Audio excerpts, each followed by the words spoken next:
Wake that ass up. Early in the morning. The Breakfast Club. Morning, everybody. It's DJ NV, Charlamagne the God. We are the Breakfast Club. We got our guest co-host, Roxy Romeo. Thank you. Is it Romeo or Romeo? No, She it's already told Romeo. You said it was Romeo. Was she? I did not. What did he say? What's going on here? You punking me this morning? So You Romeo punking is like Hispanic. I am not Hispanic, so it is not Romeo. Oh, it's Romeo. It is Romeo.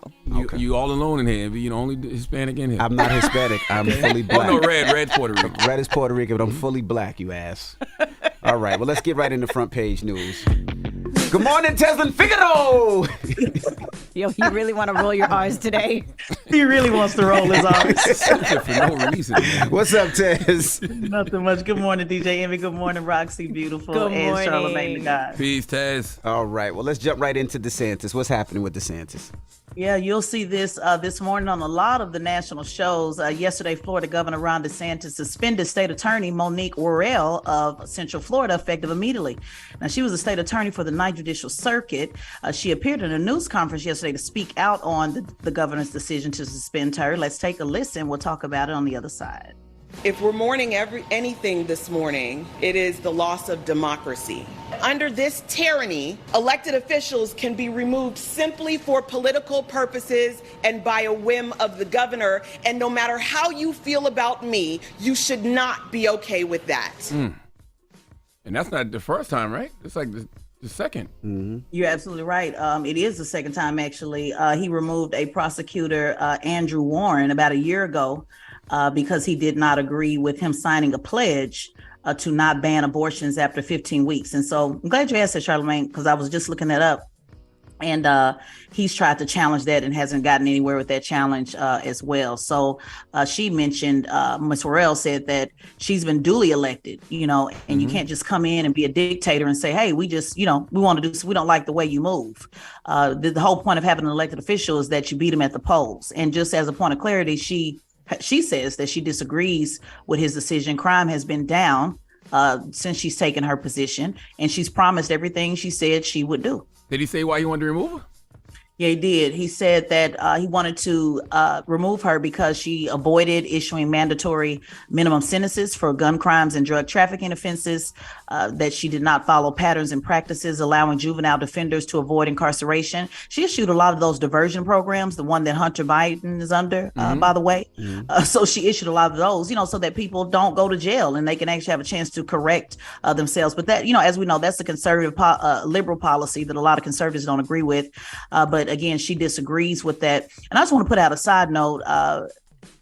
Orange County, that's kind of like my political stomping ground. And the previous state attorney that was there, Maris Ayala, Rick Scott always tried to get her out of office as well. She had a really tough time. I don't know if you remember that, but he gave her a really tough time because she didn't agree with the death penalty. And so she didn't run for election this last time. And this is how Monique got the position, who won, by the way, by 66% overwhelmingly. So this particular state attorney position has always been something that conservatives have went after to remove. And these two women just happen to be African-American women. And then, Ted, even though, Ron DeSantis moves like a dictator, we know that America is not a dictatorship, right? So Florida has to have a constitution, right? Right. That protects her from stuff like this, right? I would assume. Well, again, that's the whole point. The executive order, just being able to say, hey, I don't think you're following the law as you should. You're allowing criminals to go free. And that's why this is such a big issue. It's usually a higher bar set to remove an elected official. Maybe they got caught with a crime. Maybe, they actually did something. And so there's nothing that literally says what you can't. That's the whole power of an executive order. It allows you to kind of do whatever you want to do. But usually is with somebody that has a little bit more, I guess, sense, if you will.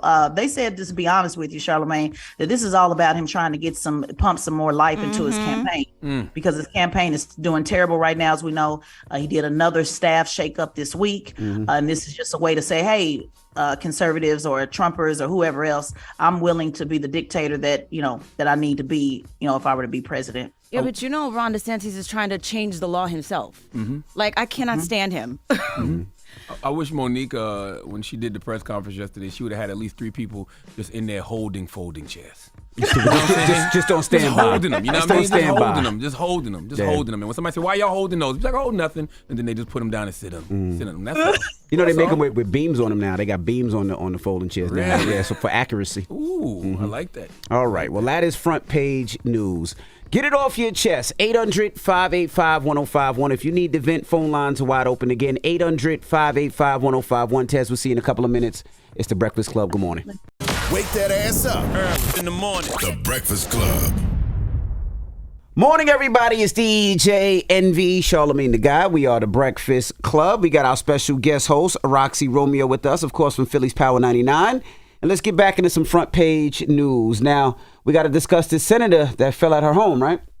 Yeah, once again, yesterday, U.S. Senator Dianne Feinstein, the oldest member of Congress, fell in her home and went to the hospital. Now, the 90-year-old California Democrat has faced mounting concerns about her health and her ability to perform her duties as a senator. As you guys know, we've covered this story a couple of times on Front Page News. Earlier this year, she missed several months of work because she was hospitalized for the shingles virus and its side effects. Now, since she has returned to work in May, she has been traveling the Capitol literally in a wheelchair. Believing in the I'm going to roll until the wheels fall off, literally and figuratively. And so that has bothered people as well. And she appeared confused and disoriented. Remember, you guys, when we covered that story, how they had to literally come whisper in her ear to tell her to say yes to a vote on the defense budget. Now, since then, her daughter has become her power of attorney. And so folks are saying again, you know, should she resign now or wait until next year when she leaves office? She has said she won't be running again for re-election. But what do you guys think? She shouldn't resign. They should retire her. Come on, man. It's over. How much more do we need to see? Save her from herself, all right? Democrats have to cut it out. Like, you rolling her around in a wheelchair. She falling at the house. It's over, guys. It's over, gals. Like, come on. Let's stop being stupid here. Not trying to be funny. Do they still have those bracelets that you push in the police come? Because I don't see the commercials anymore. I fall and I can't get up. Yeah, do they still have that? I don't know. I'm sure it exists. The life alert? Yeah, the life alert. Because I don't see it anymore on TV. Because usually you see it all the time. I fall and I can't get up. But I'm just wondering because I don't see that anymore. And all you liberals out there, I don't want to hear y'all talk about this is ageist. No, this has nothing to do with ageist. She clearly is not capable of doing her job anymore physically. I don't know about mentally, but definitely not physically. Let the woman ride off into the sunset without all the stress. There needs to be an age limit. Yes. I don't know what the age limit should be, but there has got to be an age limit where once you hit this point, you need to just retire. Yes, man. Like another way to get around that is having term limits, which I support. You know, term limits for everybody. You know, which we need for many reasons. But you're absolutely right. This is ridiculous. I mean, I don't know any other way to say it. Like you mentioned last time, Charlamagne, you said that the vote should have been stricken from the record, and I agree. You know, this is just ridiculous. Somebody has to whisper in your ear to tell you how to vote because you're confused. Yeah, I mean, you got to treat yourself like an athlete, right? Athletes know when to walk away. Imagine if they didn't. Imagine if people was in the NBA rolling around in wheelchairs on the court, you know what I mean? Or coming out old, falling out on the court. Well, some athletes don't know, but they get cut. Like, you know what I mean? The team owners cut them. Yeah. Managers and coaches have to cut them because they just can't play. And then they have to go to other leagues. She needs to be cut. She should not be allowed to resign next year. Right. Like, they need to make an executive decision and say, we love you, but it's time. Now, let's talk about why people are waking up tired. Yeah, I hope you guys love it too. I love covering stuff in health news. And I just saw this report and I thought about you, Envy, this week. You were talking about, you know, the kids and how, you know, we got to keep them on a schedule. And so just want to throw out a couple of tips that if you are sleeping 7 to 8 hours a day and you're still tired, these may be some of the reasons: fatigue, a sedentary lifestyle, anxiety or depression, inconsistent sleep, dehydration. That's my problem. I don't drink enough water. Poor sleep environment or routine. And what that means is making sure your bedroom is dark and cold at night. It says that the bedroom should only be for sleep and sex. So that means, you know, no working in the bedroom, avoiding caffeinated drinks and alcohol. This is one that I found because I like to drink, you know, maybe a glass of wine a couple times a week. They said don't do that as well because that can interfere with your sleep. Sleep partner problems. If your partner snores or has a different schedule than you, I know you guys have mentioned that as well. And then sleep disorders. Now, my main is my kids. Like once the kids get in the bed, they sleep all different kind of ways. My foot and their foot on my neck, their hand, like it's my kids. So your kids sleep in your bed? We don't plan it like that. It doesn't start off like that. They usually in their bed. Like last night, my daughter, when I was at the edge of the bed, damn near one leg sleeping over, my daughter was in my spot. It's just, they might hear a noise, something might have spooked them, or the baby might just be like, nah, I'm not having it. And we have not had those problems in months. Our kid's on a really great sleep schedule right now. Cause my 1-year-old is about to be 2, and she has not woken up in the middle of the night in a long Oh my God, I cannot wait to get to that point. My 7-year-old is the one that was in my bed. We separated them because I had my 4-year-old and the 1-year-old in the same room. Mm-hmm. Now I got my 4-year-old and my 7-year-old in the same room and in the bunk bed, and the 1-year-old has the room to herself, and it's been great.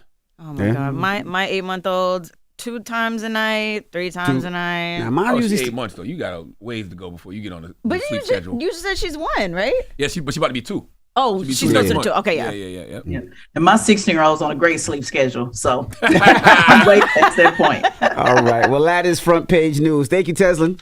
Absolutely. And make sure you subscribe to the Straight Shot No Chaser podcast on the Black Effect iHeartRadio podcast network, hosted by Teslin Figaro, and follow Teslin Figaro on all social media platforms. All right. When we come back, Jeezy will be joining us. He has a new book out right now. What's the name of the book, Charlamagne? Adversity for Sale. All right. And we'll talk to him next. So don't move. It's The Breakfast Club. Good morning. Wake that ass up. In the morning. The Breakfast Club.